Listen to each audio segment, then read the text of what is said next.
प्रणाम आप सभी को। मेरा नाम रोशन है। दोस्तों, आज मैं आपके लिए लेकर आया हूँ गुरुदेव रविंद्रनाथ टैगोर जी की लिखी कहानी, जिसका शीर्षक है तिनके का संकट। तो आइए शुरू करते हैं कहानी का पाठ। जमींदार के नायब गिरीश बसु के अंतःपुर में प्यारी नाम की एक दासी काम में लगी। उसकी उम्र भले ही कम थी, पर स्वभाव अच्छा था। दूर पराए गांव से आकर कुछ दिन काम करने के बाद ही एक दिन वह वृद्ध नायब की प्रेम दृष्टि से आत्मरक्षा के लिए मालकिन के पास रोती हुई हाजिर हुई। मालकिन बोली, बेटी, तू दूसरी जगह चली जा। तू तो अच्छे घर की लड़की है, यहाँ रहने पर तुझे परेशानी होगी। फिर चुपचाप कुछ पैसे देकर उसे विदा कर दिया। पर भागना इतना आसान नहीं था। हाथ में राह खर्च भी थोड़ा था। इसलिए प्यारी ने गांव में हरिहर भट्टाचार्य महाशय के घर पर आश्रय लिया। उनके समझदार बेटों ने कहा, बाबूजी, क्यों नाहक विपत्ति मोल ले रहे हैं? हरिहर ने उत्तर दिया, विपत्ति स्वयं आकर आश्रय मांगे तो उसे लौटाया नहीं जा सकता बेटे। गिरीश वसु ने साष्टांग दंडवत करते हुए कहा, भट्टाचार्य महाशय, आपने मेरी नौकरानी क्यों फुसला ली? घर में काम की बड़ी असुविधा हो रही है। उत्तर में हरिहर ने दो चार खड़ी बातें करे स्वर में कही। वह सम्मानित व्यक्ति थे, किसी की खातिर कोई बात घुमा फिरा कर कहना नहीं जानते थे। नायब मन ही मन पर निकली चींटी के साथ उनकी तुलना करता चला गया। जाते वक्त बड़े आडंबर के साथ उनकी चरण धूली ली। 2-4 दिनों बाद ही भट्टाचार्य के घर पर पुलिस आ धमकी। गृह स्वामिनी के तकिए के नीचे से नायब की पत्नी के कानों का एक जोड़ा झुमका मिला। दासी बेचारी चोर प्रमाणित होकर जेल चली गई। भट्टाचार्य महाशय को अपने देश प्रसिद्ध दबदबे के जोर पर चोरी के माल के संरक्षण के अभियोग से मुक्ति मिली। नायब ने फिर ब्राह्मण के चरण की धूली ली। उनके मन में कांटा चुभा रहा। उनके बेटों ने कहा, जमीन जायदाद बेचकर कलकत्ता चलें, यहाँ बड़ी मुश्किल नजर आ रही है। हरिहर ने उत्तर दिया, पैतृक घर मुझसे छोड़ा नहीं जाएगा। भाग्य में बदी होने पर विपत्ति कहाँ नहीं आती। इसी बीच गांव में नायब द्वारा अत्यधिक कर वृद्धि की कोशिश में रैयत विद्रोही हो उठी। हरिहर की सारी जमीन माफी की थी। जमींदार से उसका कोई सरोकार न था। नायब ने अपने मालिक को जतलाया। हरिहर ने ही रैयतों को आश्रय देकर विद्रोही बना दिया है।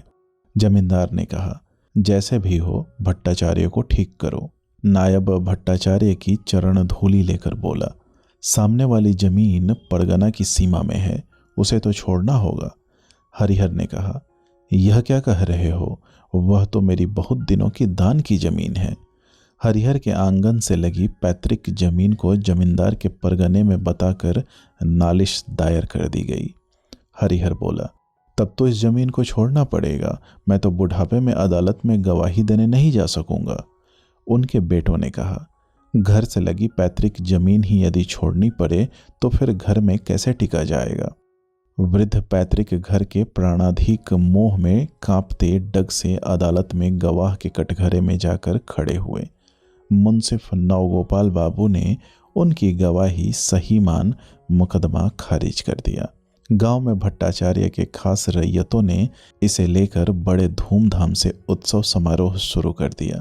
हरिहर ने जल्दी से उन्हें रोका। नायब ने आकर विशेष आडंबर के साथ भट्टाचार्य की चरण धूली ली और सारी देह और सिर माथे लगाई और फिर अपील दायर कर दी। वकील लोग हरिहर से पैसा नहीं लेते थे। वे ब्राह्मण को बार बार आश्वासन देते, इस मुकदमे में हारने की कोई संभावना नहीं है। दिन भी क्या, कभी रात हो सकती है। यह सुनकर हरिहर निश्चिंत होकर बैठे रहे। एक दिन जमींदार की कचहरी में ढाक ढोल बज उठे। पाठे की बलि के साथ नायब के मकान में काली मैया की पूजा होगी।